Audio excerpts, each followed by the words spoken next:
প্রধান উপদেষ্টা পদের কর্তব্য বিশ্বস্ততার সহিত পালন করিব। অন্তর্বর্তী সরকারের প্রধান হিসেবে দায়িত্ব নিলেন ডক্টর মোহাম্মদ ইউনূস। বিশিষ্ট ব্যক্তিদের উপস্থিতিতে বঙ্গভবনে শপথ নিয়েছেন আরও 13 উপদেষ্টা। পরে শপথ নেবেন বাকি 3 জন। বিমানবন্দরে ডক্টর ইউনূসকে স্বাগত জানালো ছাত্র জনতা। দেশকে পুনর্জন্ম দিয়েছেন তরুণরা, তাদের হাত ধরে সামনে এগিয়ে যেতে হবে। স্বাধীনতার সুফল প্রতিটি মানুষের ঘরে পৌঁছাতে হবে, তা না হলে স্বাধীনতার কোনো দাম নেই। আপনারা যদি আমার উপরে বিশ্বাস রাখেন, আমার উপরে ভরসা রাখেন, তাহলে নিশ্চিত করেন যে দেশে কোনো জায়গায় কারো উপরে হামলা হবে না।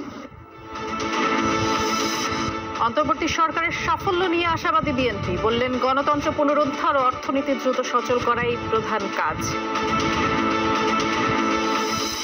রাষ্ট্রীয় প্রতিষ্ঠানগুলো সত্যিকার অর্থে কার্যকর করার তাগিদ বিশিষ্টজনদের। বৈষম্যমুক্ত সাম্যের বাংলাদেশ গড়ার স্বপ্নে বিভোর তরুণ প্রজন্ম।